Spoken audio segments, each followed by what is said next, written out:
Welcome back to Turning the Mirror podcast. This is where we bring you the heated conversations. And always remember to subscribe and like our videos. That means that you're supporting what we are doing actually here, and also always share your opinion in the comment section below. And today I'm here with Olengo Kwach and myself, Wotka Boko.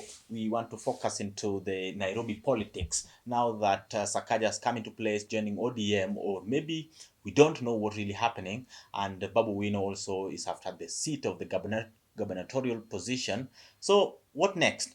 Olengo Kwach. Yeah, very interesting things ahead. Number one, it is very clear that the battle for Nairobi has in a way divided the Odinga family.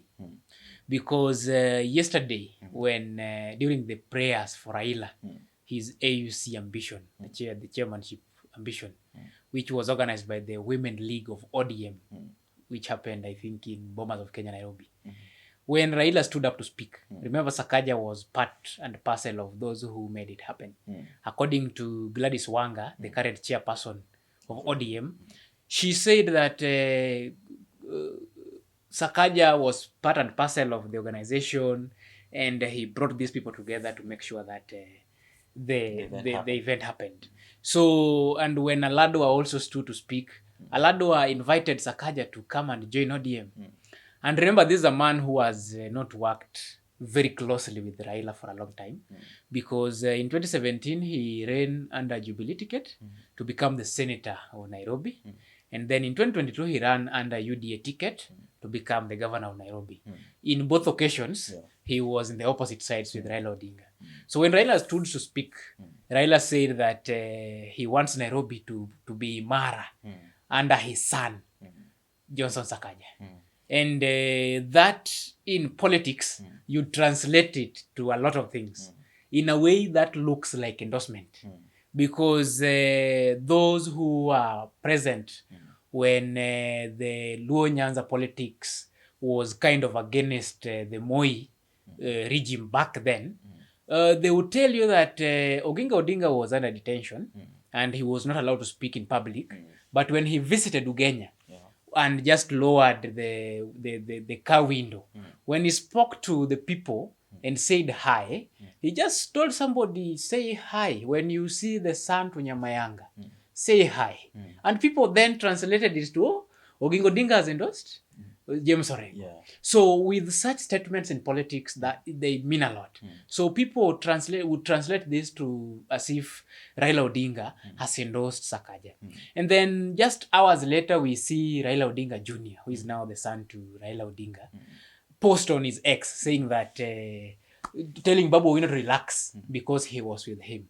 So this would automatically tell you that in one way or the other, then this family would not be speaking in one language, if at all Raila Odinga is to support Sakaja. Before we come into that, this man Gashago, not Gashago, but Johnson Sakaja, the current governor, why is he actually coming to the picture? Because he was actually against Raila all these times, since way back, since 2013, he has been campaigning against Raila and having different party tickets. Why the love today and also the welcome in ODM? You see, as things are today, ODM has the majority of the MCAs in the Nairobi County Assembly. And in the recent past, there were talks in town of the MCAs plotting to impeach Sakaja. And remember, during that time, former Deputy President Rigathi Gachagua was also part of the government. And remember, there were MPs who were allied to Gachagua then, and then MPs allied to Raila Odinga, and there's a Azimio squad. So it means if at all this was to happen, then it was going to be a very serious campaign, because the MCAs would do their role. We would have the MPs speak out there to the public, and this would influence how the Senate would then vote. Because remember, all these things are political. So Sakaja, in a way, he feared losing his position and then looked for Raila. And when he looked for Raila, when they sat down, you'd realize that Sakaja has used a lot of money when funding or in regards to the Raila Odinga's campaigns for the AUC position. So this has made Sakaja become so close to Raila. And you've even seen him visit the Opoda farm the Raila Odinga's home back in Bondo. Yeah. We've seen them together, walk together, even to visit several cities within Africa during Raila Odinga's campaign. He's been part of the Raila Odinga's delegation for some time now, when Raila has been campaigning across the continent. And I think he's now looking for his re-election, because remember, the political class anyway, they regroup for their benefit. And remember, as we speak currently, Sakaja has lost ground. He has lost the Nairobi county grounds. And people are kind of not speaking good of him, because it is true Nairobi is in a mess. He used the term that Nairobi lazima iwak. But today people say when it rains, Nairobi is full of water everywhere. And so people say Nairobi lazima isink. Yeah, ama Nairobi lazima drown.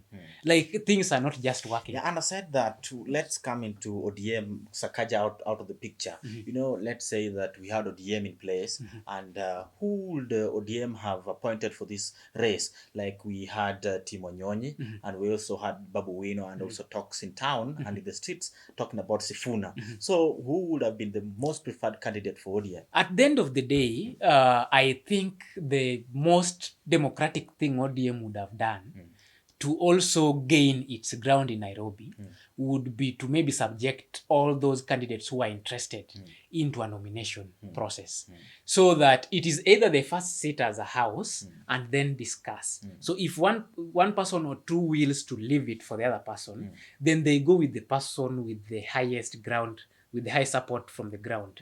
Or if all these people have the support, or everyone feels they are man enough, then ODM would maybe have subjected them to a nomination process. And then through that nomination process, if they were democratic enough, then whoever would have won the nomination process, then that is the person they would have given. Yeah, but I also don't see a possibility of ODM being that democratic, because then we would have seen these young people maybe take over elective positions. Again, in the recent past, how things have been, it just shows you that it is either ODM or the bigwigs within ODM who are not comfortable with the young people with brains. For example, when I talk of that, I would give an example of Babu Wino. This is someone who is always needed when there are mandamanos, when there are protests. Then you realize that Babu Wino is very close to Baba. Babu Wino is very close to the who's and who's in ODM, because then he has the ground and those who are willing to come out. So he's one person who would be used to ensure people come out and there's a good turnout, more so within Nairobi when they are protesting in Nairobi. But after that, when now positions are being given, now political positions with power, then Babu Owino is nowhere to be seen, because he was interested in the party leader position. Maybe they use the same term, he's still young. Again, we had the chairperson's position, we had all these positions that were left, the political affairs position left by Wandai. We saw these positions taken over even without a proper election as per the ODM's constitution. Of course, these positions are already occupied. But then we are not seeing Babu Wine in the picture. And he actually put it out there willingly and publicly that he'll be interested in these positions. Yeah. And now that we've seen what's with ODM, and according to your analytics, and just take Babu Wino Sifuna and Timo Nyonyi, just in case we had a democratic nomination, who would win that? That is very technical, because looking at the 2022 elections, Timo Nyonyi had grounds, because many people really wanted him to become the governor. And if at all the Azimio coalition gave him the ticket, not Igathe as they did, then today the governor of Nairobi would be Timo Nyonyi. But as things stand today, because you see politics keep changing day by day, Babu Owino resonates so well with the young people. So well. Because he speaks the language they speak. He says what they want to hear. And actually, even in Embakasi East, he's delivering. And you even saw recently when one of the offices which are very independent in the Kenyan government, dealing with finance, actually ranked him as the first MP when it comes to performance. So with that in mind, I think Babu Owino, as it stands today, Babu Owino would win the day. And you can even see when Babu Owino visits Nyanza, like places like Kondele, places like Migori, how people come out. Against Sifuna too? Sifuna is also a force, but then Sifuna has not yet talked about this thing himself, and so we've not had people react according to Sifuna's interest. Okay. Yeah. And now to the Odinga family. You've said and mentioned that there is a sort of division. We saw Raila Odinga Jr. post that Babu Wino asijali, he's backing him. And what about him, and does he have influence, or is just financing Babu Wino, or what will he bring into the table of Babu Wino? You know, in any family, when things are very wrong, families come together.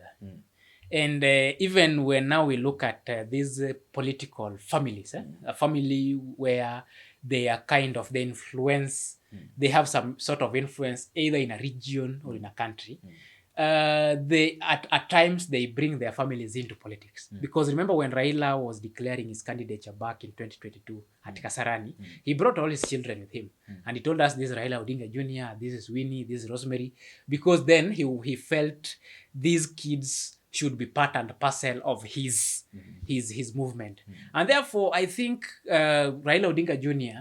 would again sit down with his father, sit down with his mother, and tell them, this is what is happening. Again, I'm seeing a possibility of Oburu Odinga also taking sides, because in all these elective positions during nominations, we've always seen Oburu Odinga also take sides.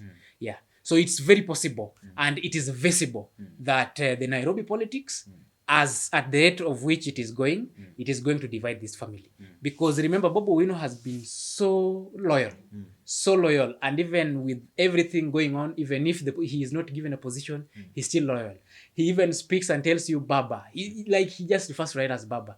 And recently, after seeing what was going on and analyzing what was going on, Babu replied to a press conference or a press question, and he said that in every family or in a house, it happens that a father would like one child more than the others, or more than the other.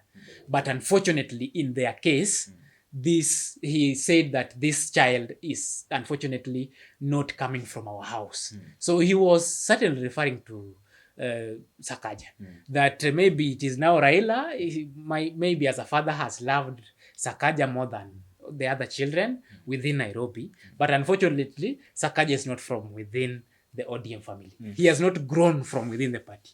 Yeah. And now you can say that Babu Wino has been loyal but a threat instead, or maybe this is just about a collision of interests, and he might be placed into another position. We wait and see. And let's talk about ODM as a party itself.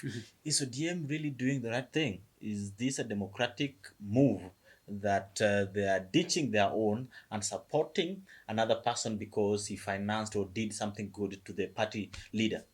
If that is the direction ODM would take at the end of the day, then I would not say ODM is doing something good. That would be like kind of losing the ODM support base within Nairobi. Because remember, Nairobi has been one of the ODM support bases. So doing that would be killing ODM support within Nairobi. Again, mentioning what you've just said, that maybe they are seeing Babu as a threat. That is true. Because remember today, let me just ask you, if at all today Raila declares or decides to leave Kenyan politics and decide he's not part and parcel of Kenyan politics, what happens to maybe the Luo Nyanza, for example? The Luo Nyanza would go the Western way. You know, today, the Lower Land, they vote in different capacities. There are those who go with Mudavadi, there are those who go with Wetangula, there are those who go with Raila, there are those who go with Oparanya. Like, they vote in different directions. Compared to when they were united under one person or two people, like take example of during Asinde Muliro and Kijana Wamalwa. Those times, Luo Nation was voting under one basket. Today, the Luo Nation vote under one basket, where Raila is. So if Raila today vacates the political scene, what happens? The Luo Nation would go the Luo way, because then he has not allowed, I'd say that, because it is something visible, even if maybe somebody would fight what I'm saying, but it is visible that Raila Odinga has not allowed somebody to be nurtured. He has not nurtured somebody out of this group to stand out as a leader. Because if today Raila vacates the scene, then there will be fights all over the political class within ODM to try and actually take over Luo Nyanza. And that is even what happened when Raila started this AUC thing. Because you could hear Uburu endorsing Wandai. Wandai wants to become the kingpin. You hear Ida Odinga endorsing Mbadi. Mbadi wants to become the kingpin. And we had several people, Babu Owino wants to become the kingpin. And so at the end of the day, Raila had to see a way of ensuring this war of becoming a kingpin is not there. So what you do, pick Wandai from Ugonja, who your brother is supporting to become the kingpin. Pick Mbadi from Homa Bay, who your wife is trying to support to become the kingpin. Then also pick your 2 deputies who are supposed to take over ODM. Give them CS positions where now we don't expect them to be active in kind of when it comes to politics, more so party politics. And that is how he managed to kill these politics of who then now becomes the kingpin of Luo Nyanza. So he has not exactly nurtured one single person or even two to take over if he vacates. Yeah, which is very dangerous. So maybe with Babu Owino trying to at times go against Raila's directions, because at times he takes his own direction, something he feels is good, something he feels is right. Maybe he has been seen as a threat in a way. Okay. Yeah. And now the big question is that now that Babu Owino is here in this situation, in this dilemma, so let's say that ODM and Raila proceeds to support Sakaja, maybe for against impeachment and also up to 2027. And now we have Babu in picture. What will he do if he's so interested in this position as he's not ready to back off, that he now will he proceed with ODM, go independent, or form his party, or which coalition is so viable for him?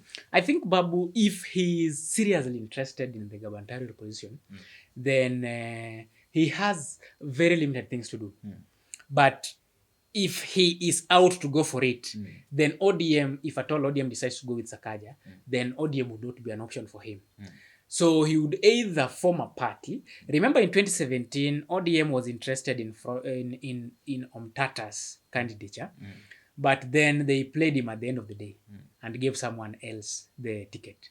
So 2022, Omtata decided to come with his own party. Yeah. So Babu Owino would as well decide and form a political party, which you would not know then the future of that party, because it would then depend on the political terrain. So Babu Owino would decide and form a political party and then run under that political party and give opportunity to also other candidates to run with the same party across the country. Or he would then ditch and go to another coalition or another party that would maybe give him that chance. Or he would run independent as an independent candidate. Yeah, I think those are the major options that Babu would have during that election. Sure, let's keep it burning in the comment section, and ensure you subscribe to DMP Kenya and like our videos, and even you can share with your friends to hear what the opinions they can have for this. Welcome back again next time.